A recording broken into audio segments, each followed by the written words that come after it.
para saber qué tratamiento.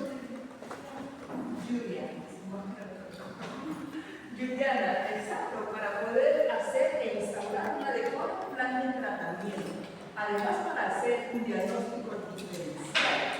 Porque, ¿qué pasa si tu tratamiento conduce la pieza que no está afectada? Pero yo creo que esto es afectar el paciente va a seguir con su molestia, con su dolor.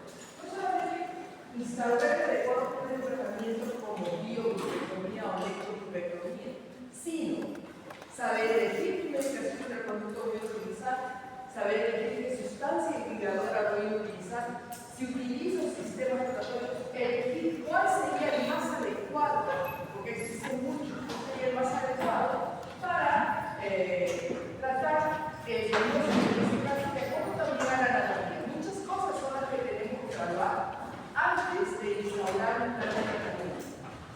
¿Okay? El protocolo que voy a seguir especialmente. Porque si me voy a hacer el tratamiento de frente sin haber evaluado la radiografía, sin saber el diagnóstico, voy a tener problemas. Como ya he visto mucho, se ve también en la clínica.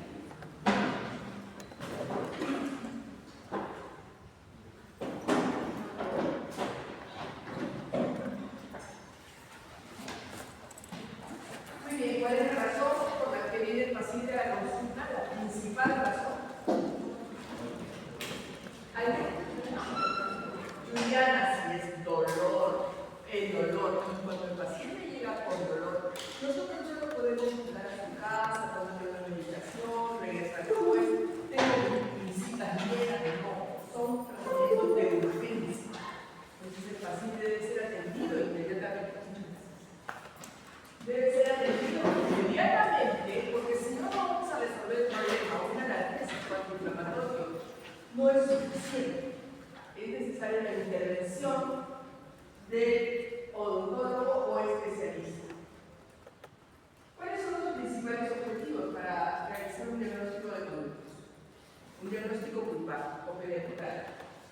Primero, recoger la información, toda la información posible, no solamente del momento que llega a la consulta, sino la historia de la enfermedad.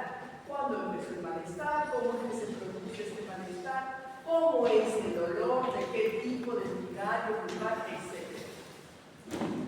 Después vamos a hacer reproducir la molestia que el paciente nos dice. El paciente llega y te dice, me duele al frío, pero ¿cómo te duele al frío? ¿Es prolongado, es pasajero?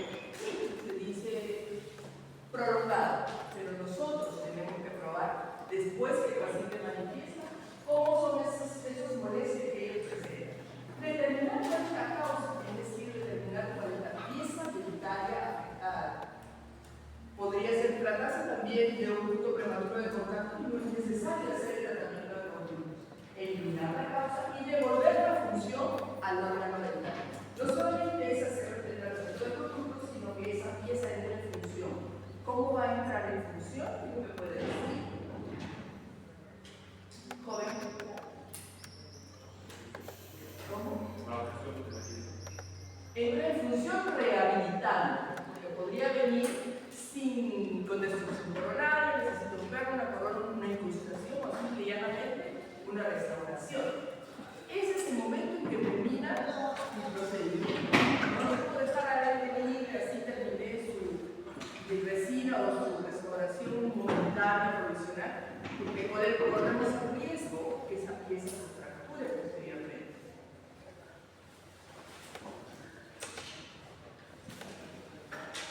Las características del dolor las tenemos que identificar plenamente. En primer lugar, tenemos que saber cuál es la historia del dolor, cuándo empieza ese dolor. Si empezó ahora, la semana pasada, tiene una historia de años y en ese momento ya no le duele, pero la semana pasada tenía un dolor insoportable. Todo eso nos va a decir qué ha ido pasando con esa pieza, qué ha ido sucediendo, cómo se ha ido evolucionando el caso y en qué momento nos encontramos. Por ejemplo, si un paciente llega y te dice la semana pasada tenía un dolor insoportable, pero ahora ya no me duele. ¿Qué puede haber pasado? Mientras me duele, la culpa está vital. Cuando ya no me duele, se necrosó. O se necrosó o encontró una vía de escape. Vamos a ir bien.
intensidad la podemos evaluar del 1 al 10, que decimos al paciente, ¿a usted cuánto le duele del 1 al 10?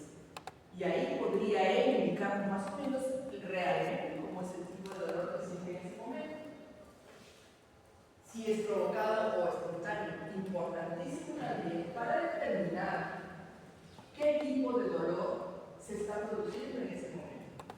Y finalmente, si es localizado y radiado o se concentra en el encare, en un cuadrante, igualmente. Entonces, ya mencionamos que el dolor es la primera causa por la cual el paciente llega a la consulta. Seguimos. Vamos a diferenciar lo que es dolor respiratorio de dolor bucal. ¿Se me escucha hacia atrás? Okay. El dolor respiratorio es un dolor que es provocado, pasajero, duele solamente a la presencia del estímulo. Cuando lo retiro, ya no le va a doler a la paciente. Sin embargo, el dolor pulpar es espontáneo, es irradiado, aumenta en posición de cúbito, podría calmar con agua fría, con hielo. O sea, el paciente a veces llega con una bolita o una bolsita de hielo. Eso que sale de las fibrillas sobre los grupos animados es hielo. Prolongar el dolor no desaparece al retirar el estímulo. Esos son los dos tipos de dolor que a mí me van a ayudar a identificar en qué situación se encuentra el daño que se ha producido en la pieza dental.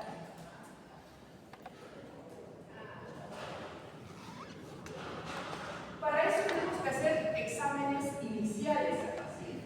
En primer lugar, los auxiliares diagnósticos, ¿no? ¿Qué tenemos? Evaluar la simetría facial. Si nosotros encontramos alguna irregularidad en el rostro del paciente, ya me está indicando que voy a encontrar una tumefacción o un aumento de volumen en la cara. Voy a Muy bien. Tengo que examinar si hay presencia de ganglios o no. Me voy a poner detrás del paciente y voy a comenzar a palpar la parte de la mandíbula inferior de la mandíbula. Tenemos que ir de lo general a lo específico. ¿Qué vamos también a evaluar? La apertura bucal. Es importante que la apertura bucal sea mayor a 5 milímetros. No puede ser 3 milímetros, 2 milímetros, que no nos va a ayudar a hacer el tratamiento de conducto. Perdón. Tenemos aquí, ¿qué voy a evaluar también? Bolsas periodontales. A veces las bolsas no son causa, no son de origen periodontal. ¿Qué puede haber si hay una bolsa en una de las caras de la pieza dental? ¿Qué podría estar indicando? Que hay una fisura a ese nivel. Una sola bolsa en toda la pieza dentaria o en toda la cavidad, indicando que hay algo, que algún daño en esa zona. Y lo más probable es una fisura. Cambio de color de las piezas dentarias, evaluar, ver si hay presencia de tractos sinuosos o no, ver la percusión, si hay dolor a la percusión, si el dolor es 1, 2, 3 cruces, eso también lo tengo que evaluar y tengo que ir apuntando todo en la historia clínica, palpación en el fondo surco, presencia de dolor o no, cavidades abiertas y qué profundidad tienen esas cavidades. Así como la de ella.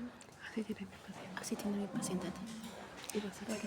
Pero nosotros lo tocamos y era algo duro. No era suave, era duro.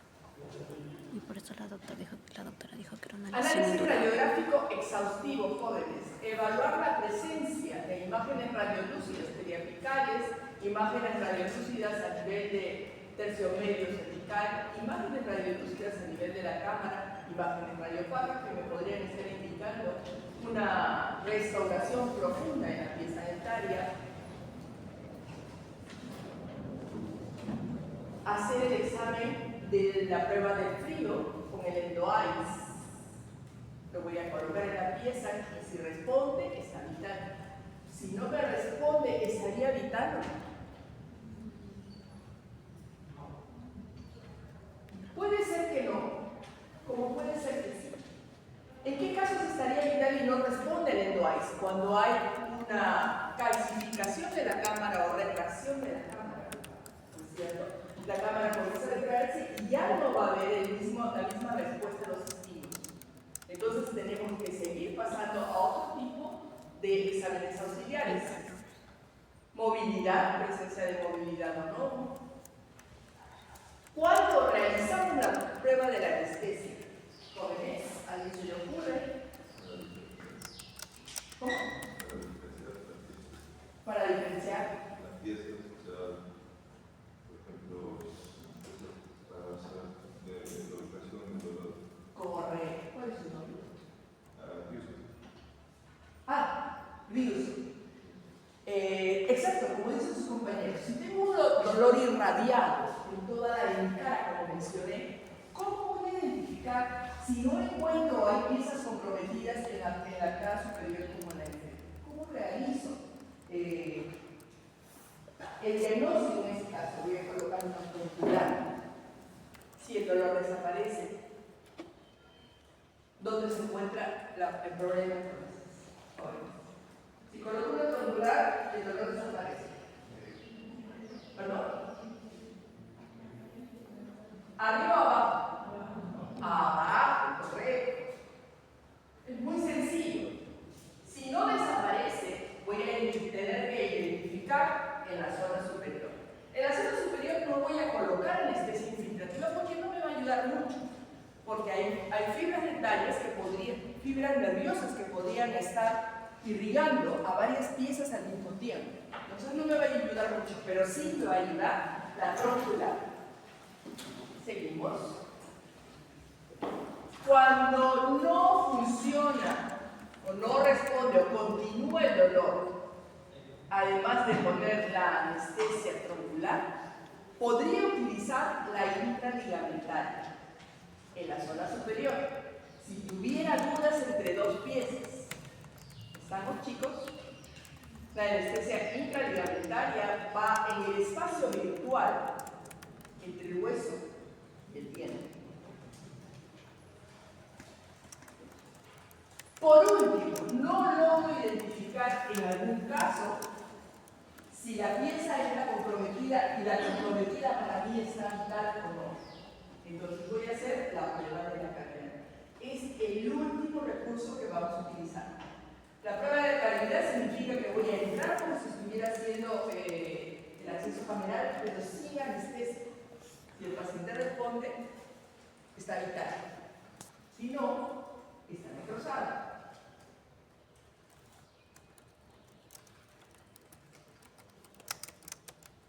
Recordarles cómo es esta técnica, por si no la conocen. Para aplicar la anestesia intraligamentaria es necesario utilizar cartuchos de plástico, porque la presión que ejercemos para que esta sustancia ingrese a este espacio virtual que es muy finito, que entrará una o dos gotitas, es fuerte, tengo que presionar muy fuerte, podría romperse un cable de vidrio, ¿no? Entonces tenemos que utilizar uno de plástico. Entramos, colocamos dos gotas, lo que me va a permitir llegar por lo menos al acceso cameral, si es que estoy haciendo un acceso cameral, o me va a permitir saber si es en la pieza comprometida porque va a desaparecer el dolor. Pero como digo, no es que yo inyecto y penetra la sustancia fluidamente. Si penetra de esa manera, no estoy en el lugar indicado. La sustancia va a ingresar suavemente. Ahora vamos a hablar sobre lo que es diagnóstico periapical. De acuerdo al consenso internacional de la Asociación Americana de Endodoncistas, establecida en diciembre de 2009 y está publicada en el Journal de Endodontics. Empezamos con diagnóstico pulpar. Tener en cuenta que cuando hablamos de pulpitis, estamos hablando de una pulpa vital. Entonces, el plan de tratamiento va a ser una biopulpectomía. La pulpitis puede ser reversible o irreversible.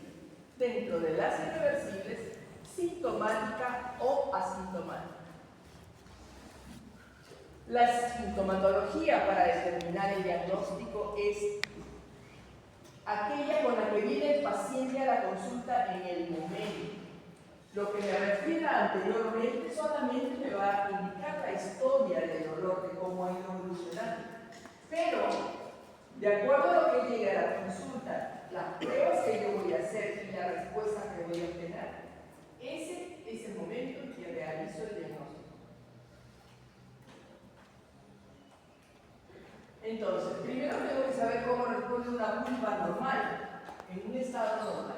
La pulpa normalmente va a responder a las pruebas de sensibilidad pulpar sin ningún dolor exagerado, prolongado, al contrario, totalmente pasajero si estuviera presencia de dolor radiográficamente. No vamos a encontrar ninguna imagen radiolúcida comprometiendo caries profunda. Encontramos espacio periodontal conservado, lámina viva intacta, etc. ¿No? La pieza totalmente asintomática.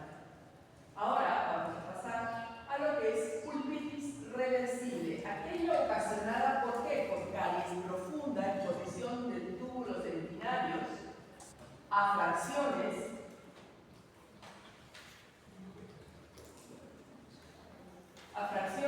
consecuencia de exposición de los tubos dentinarios. ¿Cómo es la respuesta en este caso? La respuesta es rápida, el dolor es agudo, producido por ¿qué tipo de fibras? Las fibras A débil, que se encuentran más en la parte superficial de la pulpa. Las fibras que son las que responden rápidamente son las A débil. Si avanza, va a haber formación de dentina secundaria. Se va a formar una protección a ese nivel. Entonces, a la hora que yo voy a abrir, me voy a encontrar con un piso duro, un piso dentinario duro. Por lo tanto, estamos frente a una pulpitis reversible. No hay dolor espontáneo, no hay dolor prolongado. Si hubiera alguna de esos dos síntomas, ya no es reversible el estado en que se encuentra la pulpa. Podemos observar filtraciones allí a nivel coronal e interproximal, caries profundas, pero que no compromete el estado pulpar. Y la formación de dentina terciaria sería la primera barrera de defensa para el avance de las bacterias hacia la pulpa. Primera barrera de defensa, ¿no? Si no tuviéramos esa formación de dentina terciaria, inmediatamente la pulpa va a ser invadida por las bacterias. Pulpitis irreversible sintomática. ¿Qué me dice sintomática? ¿Qué me dice la palabra sintomática?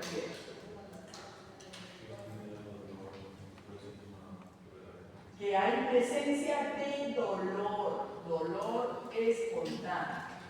Muy bien, vamos a ver aquí. ¿Qué voy a ver? Un paciente que viene a la consulta con dolor brusco. Ayer que un paciente a la consulta con dolor, les voy a explicar más tarde. Dolor fuerte, espontáneo, que no sea los analgésicos antiinflamatorios. Podría calmar ligeramente con la bolsa de hielo, con agua muy fría. Se exacerba a los cambios se exacerba la posición del cúbito, el paciente no puede dormir a la hora que se echa, el dolor se concentra y aumenta, y no puede dormir echado, tiene que estar sentado. El dolor puede ser irradiado. Hay presencia de caries profundas, como vemos en la imagen radiográfica.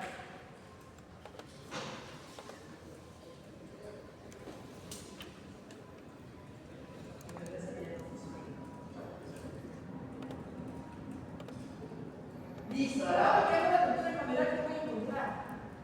Una hemorragia abundante que tengo que dejar salir para poder hacer el tratamiento de conductos. Esto es el indicativo que estamos frente a una pulpitis irreversible sintomática.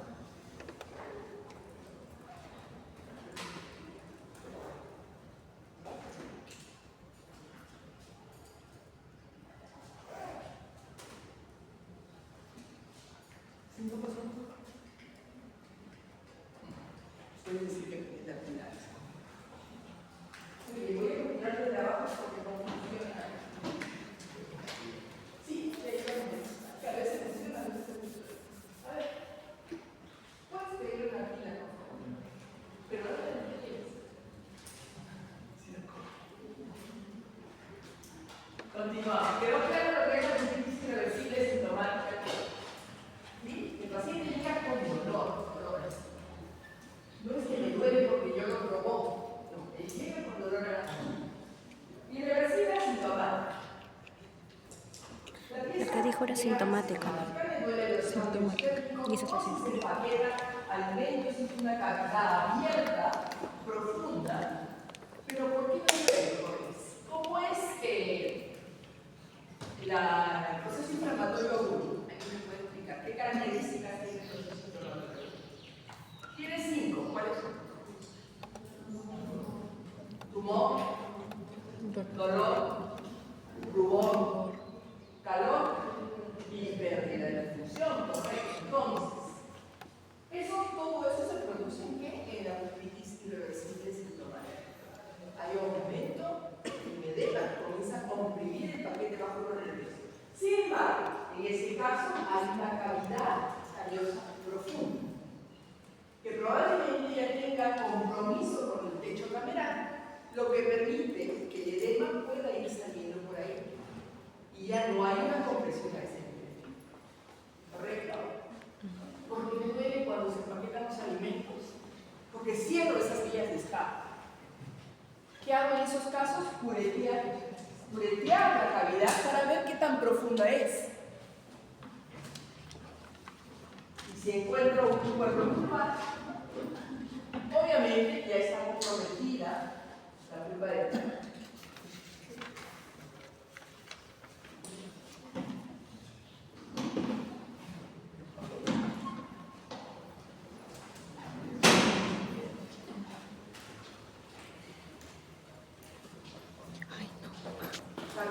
abiertas, profundas, donde se empaquetan los alimentos y donde se exacerba el cuadro. Yo confío.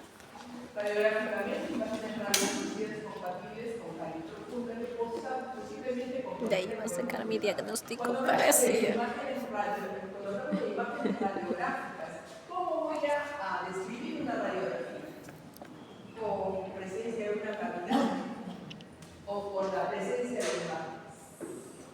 imágenes, ¿verdad? Yo tengo que describir la radiografía como imagen radiolúcida a nivel de la corona, obtuso, especial, compatible con caries, imágenes radiopacas con restauración, etc. El límite entre lo reversible y lo irreversible es una línea muy delgada que podría determinar el tratamiento que voy a establecer. Dentro de las asintomáticas tenemos el pólipo pulpar o hiperplasia pulpar. ¿De qué estamos hablando allí? De un crecimiento isofílico de una pulpa joven, una pulpa muy celular. En un paciente mayor no se va a presentar un pólipo pulpar, pero un paciente joven sí, porque es una pulpa muy celular con mucha capacidad de reproducción. Entonces comienza a producirse la hiperplasia y se comienzan a adherir a las superficies células epiteliales. Es un crecimiento exofílico hacia afuera. Como vemos aquí, es un pólipo pulpar que está creciendo, que ya creció. Acá vemos otro.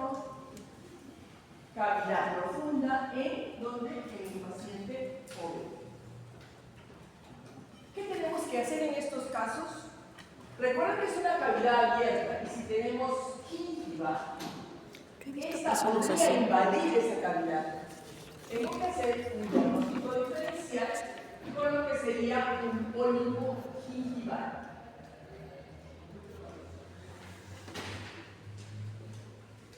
Miren aquí. Cavidad profunda. Levantamos esto y era un pólipo gingival. En este caso, junto con un pólipo pulpar. Pero podría ser que levanto esto y ya no voy a encontrar el pólipo pulpar. Entonces es la invasión de la gingiva del pulpar. Es importante hacer ese diagnóstico diferencial. ¿Saben qué es un pulpar?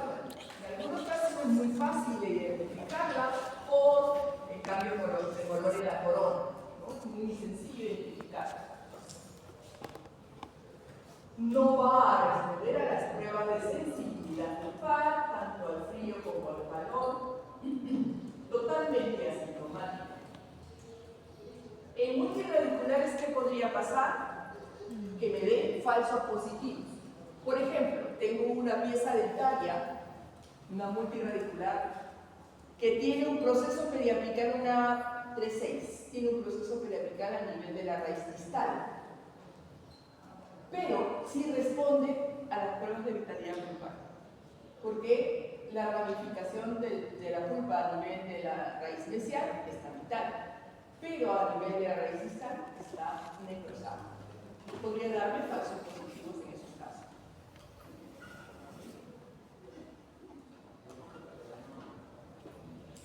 Otra de las pulpitis irreversibles asintomáticas, hallazgos radiográficos, es esta. La reabsorción radicular interna. Esta se produce a expensas de quién? Del ligamento periodontal o de la pulpa. ¿Chicos?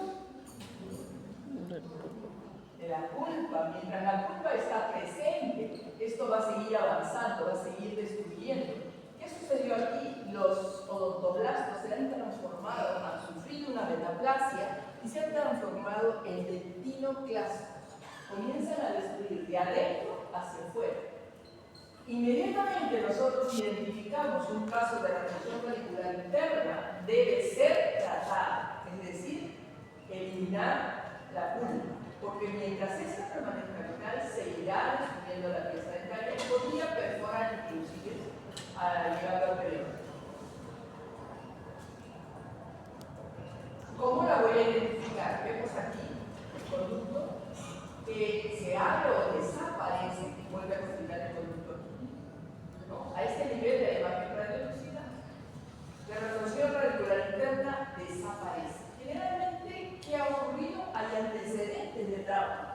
Si vemos estos casos, tenemos que preguntar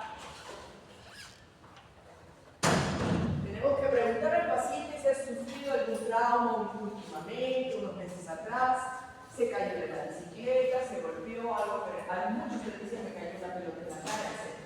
Y esa es la causa por la cual se producen estas confusiones radiculares internas que no sabemos porque en un paciente sí se presenta y en otros no.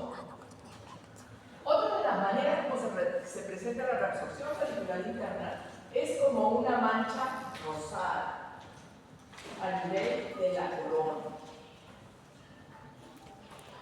Vemos aquí la mancha rosada, que es la misma destrucción a nivel del tercio medio, pero a nivel del tercio cervical se ha reducido. Podemos observar en algunos casos que perfora inclusive ya el esmalte.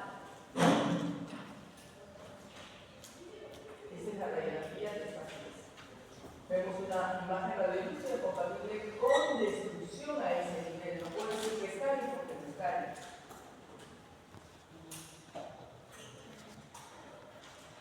Vamos a hacer ahora el diagnóstico diferencial con la externa. La externa es a expensas de la pulpa también, o del periodonto. Del periodonto también puede haber sufrido el trauma, pero fue más afectado el periodonto que la pulpa. ¿Cómo voy a ver una reabsorción radicular interna? Ya mencioné que vemos el conducto, desaparece, hay una imagen radiolúcida grande y vuelve a aparecer aquí. Sin embargo, en la externa voy a encontrar que el conducto va a pasar a través de esta imagen radiolúcida, porque se puede encontrar en vestibular o se puede encontrar en palatino o lingual. Radiográficamente, reabsorción radicular interna y la externa. Vemos claramente cómo pasa la imagen radiolúcida del conducto a través de la imagen radiolúcida de la reabsorción radicular externa. Tenemos ahora lo que es la pulpa previamente tratada, que es cualquier tratamiento de conductos que se haya realizado previamente, pero obturado, esté corto, esté sobrepasado, no hermético, igual, el diagnóstico es pulpa previamente tratada.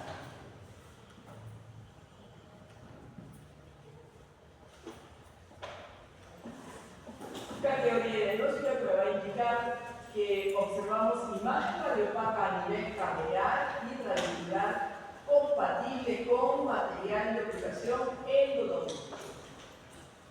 Este diagnóstico podría estar asociado también a procesos periapicales, independientemente de que el tratamiento esté hecho bien.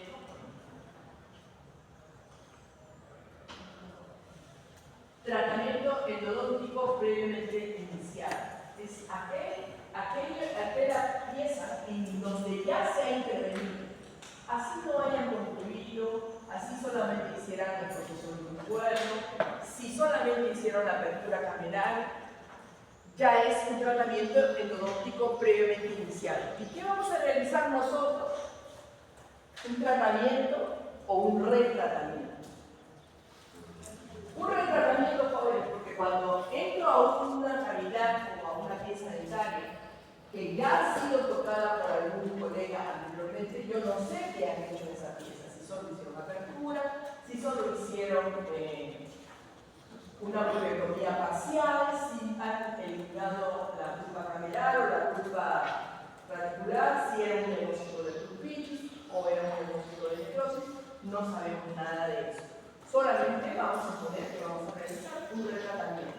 Y en el caso del diagnóstico sería tratamiento endodóntico previamente iniciado. ¿Qué voy a observar en la radiografía? Voy a observar probablemente una imagen radiopaca compatible con material de obturación, como vemos aquí, pero ya hay una comunicación con la cámara muy evidente, porque me está indicando que ha habido aquí un tratamiento previo. ¿Cuál fue? No sabemos. ¿Alguna pregunta hasta aquí, jóvenes? ¿Todo está claro? Muy bien, continuamos entonces ahora. Sí.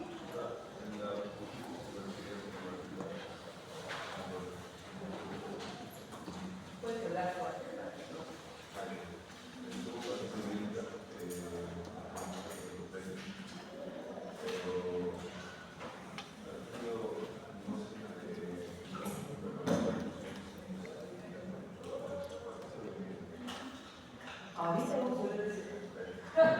invasión bacteriana periapical, por eso se formó un diagnóstico de periodontitis apical sintomática. Vamos a ver el caso que nos acaba de mencionar su compañero. Primero evaluamos todo lo que es la pulpitis. Es cierto, nosotros vamos a dar un diagnóstico del estado de la pulpa y también tenemos que hacer un diagnóstico del estado de la zona periódica. Así como la pulpitis podría ser irreversible, sintomática o asintomática, la periodontitis igualmente puede ser asintomática o sintomática. Si estos estados diagnósticos no son tratados, va a evolucionar a un absceso que puede ser un absceso agudo o un absceso crónico. Entonces, primero vamos a ver cómo es un periodonto normal. Es aquel que no molesta la percusión. En el fondo del sur, pues, asintomático, podemos palparlo, no hay ningún malestar. La imagen del espacio periodontal está conservado, la laminadura también está conservada. Entonces, este es el estado de un periodonto normal. Ahora vamos a pasar a ver lo que es una periodontitis apical sintomática.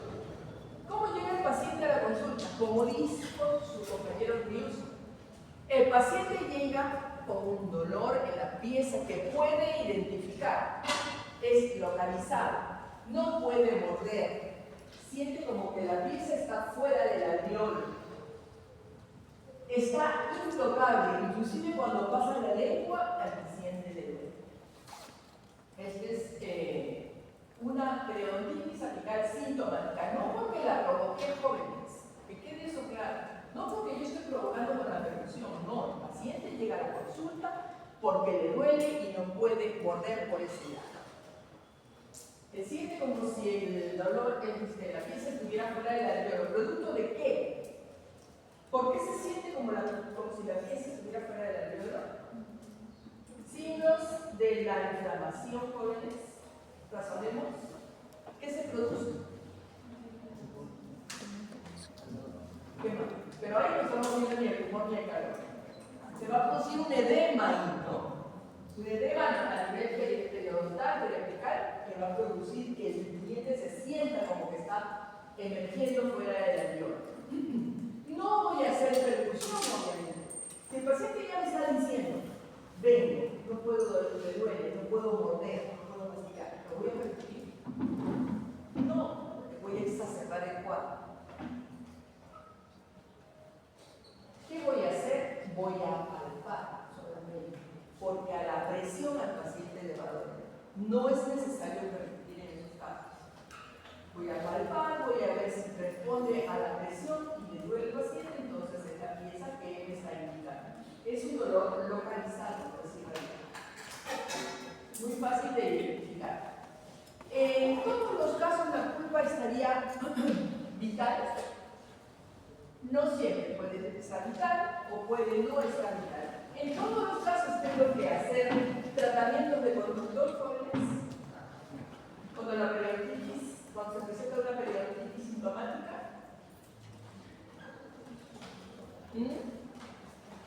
¿Por qué se produce? Porque hay una invasión bacteriana, invasión bacteriana a nivel del periápice, y 2, porque hay una inflamación del periápice sin invasión bacteriana. ¿Por qué se produce la inflamación? Porque hay un punto de contacto prematuro. A la hora de muerte del paciente comienza a dañar la zona periapical, el periodo apical, y comienza a producirse el proceso inflamatorio. Entonces, en una periodontitis apical sintomática, la pieza puede estar vital o no, y puede o no requerir tratamiento de conductos. Todo lo va a determinar mi diagnóstico. Vemos imagen radio lúcida, compatible con ensanchamiento del espacio periodontal a este nivel. Y puntos prematuros de contacto que deben ser eliminados. ¿Cómo se presenta la periodontitis apical? Asintomática. Aquella que es un hallazgo radiográfico evidente. Yo tomo una radiografía para evaluar una pieza dentaria X y me encuentro con esto, con una imagen radiológica a nivel periodontal.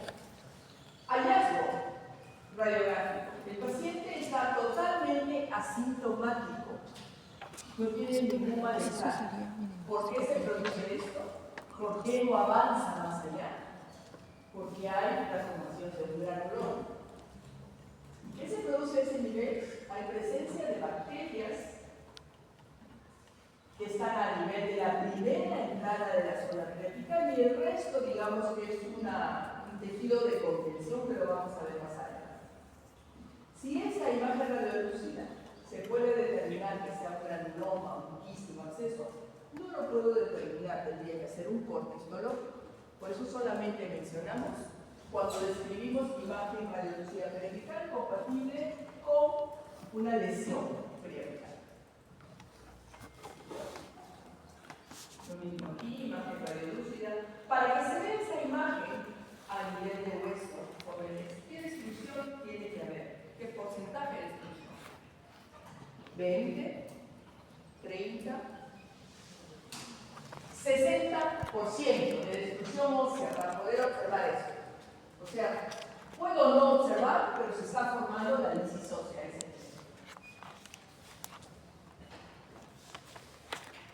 Esa sería la segunda barrera de defensa. La primera, ¿cuál es? La dentina terciaria, correcto. La dentina terciaria. Y la segunda, la formación del proceso periapical.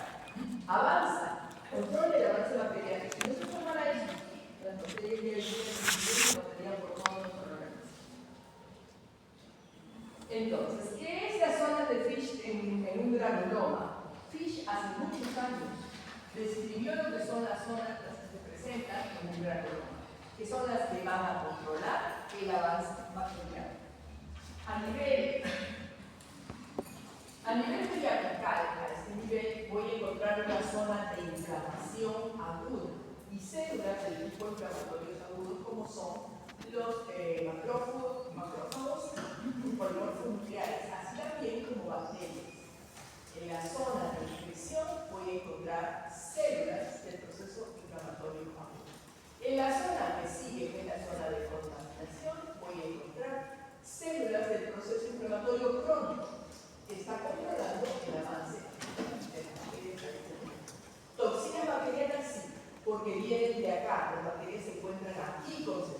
algunas en la zona pélvica y botan sus desechos y toxinas a la zona pélvica, productos de los metabolitos. Luego encontramos la zona de irritación. Está compuesta por histiocitos y osteoclastos, que son los que destruyen que producen la discisosis. Y finalmente, aquí todavía hay toxinas que van diluidas. A ese nivel, las toxinas bacterianas están tan diluidas que actúan a manera de una vacuna, podríamos decir. ¿Y qué van a producir? Un proceso de estimulación, formación de tejido óseo compacto, presencia de fibroblastos y osteoblastos. Entonces es importantísimo conocer esto y saber qué se está produciendo a ese nivel.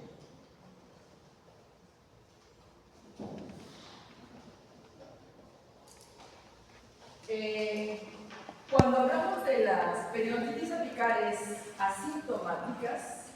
sintomáticas, dijimos que si no son tratadas van a evolucionar. ¿Hacia qué van a evolucionar? Hacia un absceso. Puede ser un absceso agudo o puede ser un absceso crónico. En el caso del proceso de un absceso agudo, voy a encontrar todos los signos de la inflamación aguda: dolor, humor, calor, rumor y pérdida de la función. La tumoración puede estar, o el edema, a nivel palatino o puede estar a nivel de la zona vestibular. Vamos a encontrar procesos periapicales si es que es un caso de la catarata, pero si se presenta en trencitas sería una rehabilitación o flare. Se presenta en trencitas porque durante el procedimiento que estoy trabajando, que estoy haciendo, no cuidé el hecho de descontaminar el conducto por tercio cervical, tercio medio y recién tomar la longitud de trabajo. Voy de frente a tomar la longitud de trabajo con una necrosis pulvar y voy a producir invasión bacteriana porque me sobrepasa. El paciente regresa con una tuberefacción en el rostro, en el fondo del surco o en espalda, dependiendo del caso. Generalmente vienen en esas condiciones. ¿Cómo es el tratamiento? Si es posible hacer la apertura cameral para que drene la luz que se encuentra a nivel de pericarditis. Si no es posible, porque el paciente no puede abrir la boca, porque está muy adolorido, es el único caso en que yo voy a medicar al paciente con un antibiótico terapia. El único caso. No hay ningún otro caso, ningún otro diagnóstico que yo tenga que indicar al paciente antibiótico terapia.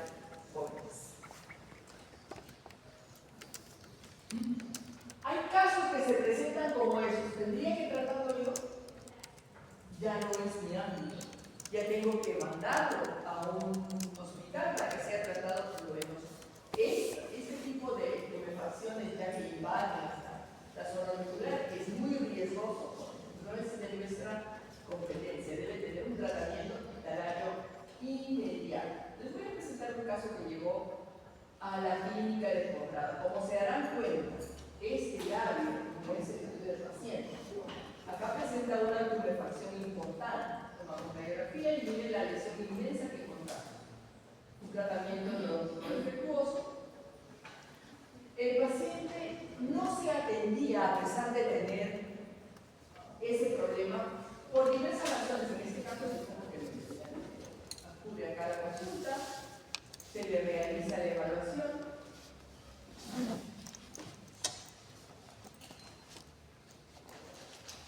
Acude a la consulta, inclusive tenía en el paladar también tuberefacción. Se le indica la antibiótico-terapia, se le controló por teléfono, pero no resuelve. Entonces ahí tienes un cuadro latente que va a exacerbarse nuevamente en cualquier momento. A veces el paciente ve que ya me pasó, ya no me duele, ya no se me hinchó la cara y desaparece. ¿Cómo identifico un absceso apical crónico? Muy fácilmente, por un tracto sinuoso. La presencia de un tracto sinuoso me está indicando que ya hay una infección a nivel periapical que está drenando a través de este tracto sinuoso. ¿Qué voy a encontrar en el margen? La periodontitis periapical definitivamente, porque es un proceso crónico. El absceso es el único que puede ser agudo o crónico. Las pulpitis y la periodontitis son sintomáticas o asintomáticas. El paciente me puede decir que tiene algún disconfort, pero principalmente el malestar es que siente un mal sabor, un mal olor, periódicamente, porque se produce una descarga intermitente de pus. Voy a encontrar una imagen radiolúcida en la periódica. ¿Y qué es lo que tenía que hacer? En este caso es buscar cómo es, por dónde va el tracto sinusal. Pongo entre comillas fistulografía, porque ya no se dice así, se dice recorrer el tracto sinuoso para ver el origen de la lesión. Coloco aquí un cono de una percha número 30 hasta donde llegue y voy a tomar la radiografía. Y vemos que lo lleva directamente al origen de la lesión.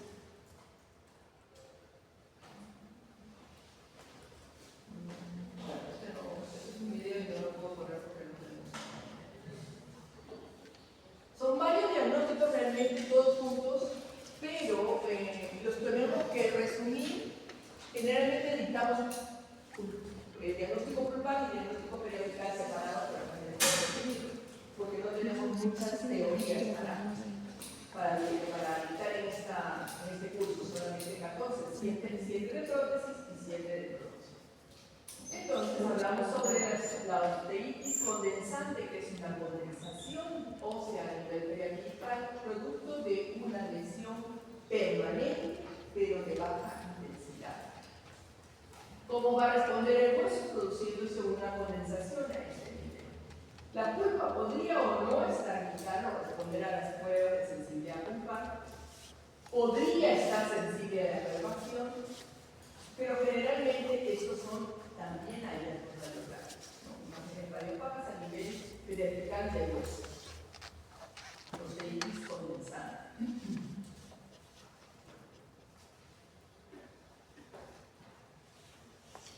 ¿Qué nos dice la Asociación Americana de Endodoncistas desde el 2013 en adelante? Que no solamente voy a hacer el diagnóstico pulpar, sino también tengo que presentar el diagnóstico periapical. Por ejemplo, acabemos, probablemente sea una necrosis por presentar una imagen radiológica periapical. Como mencioné, por ejemplo, en este caso solamente se presenta en el conducto distal. Los conductos mesiales podrían estar vitales, pero esto ya me está indicando la gravedad del caso y es por dónde va a ir mi diagnóstico. Acá, tratamiento endodontístico previo con periodontitis apical asintomática. Si es que no tuviera un tracto sinuoso. Si tuviera un tracto sinuoso sería tratamiento endodontístico previo con. Si hay un tracto sinuoso, ¿cuál sería el diagnóstico periapical? Absceso crónico. Absceso crónico. Esas cosas las tenemos que tener bien claras. Solamente para resumir, presencia de dolor, miren cómo llega el paciente, inclusive con hielo y la hemorragia que se produce. Asintomática, voy a encontrar un pólipo, puedo encontrar una imagen radiolúcida a nivel del tercio medio de la raíz o puedo encontrar una cavidad profunda con compromiso pulpar. Periodontitis apical, sintomática, asintomática, absceso apical agudo, absceso apical crónico, osteitis condensante, sintomática, el paciente no puede morder. Asintomática, imagen radiolúcida periapical. Absceso agudo, el paciente viene con tumefacción a nivel del paladar, fondo de surco o del rostro. Absceso apical crónico, hay presencia de un tracto sinuoso. Y osteitis condensante, hay condensación ósea a nivel periapical. Ahora vamos a pasar a lo importante. Tenemos 6 minutos. Chicos, ¿alguna pregunta? El examen con respecto al diagnóstico son casos clínicos. Yo les voy a preguntar cuál tiene las características de una pulpitis irreversible sintomática, etc. Ponle pausa porque no te sigue. Si te cuida la consulta por presentar dolor en la zona superior izquierda, manifiesta que el dolor lo tiene hace 3 días. No puede dormir echado porque aumenta el dolor, sino tiene que estar sentado. No cede a los aires. El dolor es espontáneo aunque aumenta de noche. Parece que se irradia hacia la zona temporal. Al examen clínico la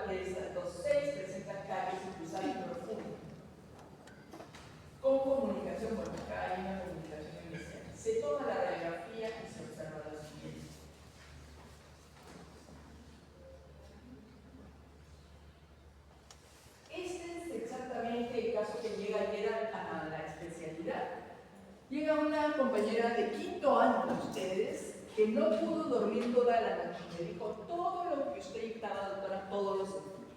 Dolor a la hora que se echaba, no calmaba Buenos Aires, o sea, con ningún tipo de analgésico antiinflamatorio. La señorita no pudo dormir toda la noche, todo el fin de semana. Ella fue a un dentista que eliminó la carie que tenía y dice: necesitas endodoncia. Y mejor me voy a dormir, más seguro. Bueno, se vino aquí acordado y evaluamos y la verdad estaba muy adolorida, estaba realmente sin dormir. Sí se le hizo el tratamiento con el doctor. ¿Qué soluciona esto? ¿Cómo solucionamos un dolor que no me deja dormir? ¿Con pastillas? No. Tengo que intervenir. ¿Qué voy a hacer? El acceso cameral para que ese edema que está funcionando en el bajo nervioso salga. Por eso se produce una hemorragia, como le mostré anteriormente, una hemorragia ocular. Esa hemorragia no va a parar hasta que tú elimines la pulpa, porque la pulpa está centro, dentro bien y río, comienzo a eliminar la pulpa cameral y la pulpa mandibular. Y en ese momento recién va a parar esa sangrado, si no, no va a parar. ¿Ok? Entonces, creo que ya saben ya, ¿cuál es? Nada más, como quisiera decir, sintomática. Así que no pueden ni dormir, síntomas. Y el periancal, bueno, no es tan pero el vertical no tenía ningún problema, el ligamento periodontal no estaba ensanchado.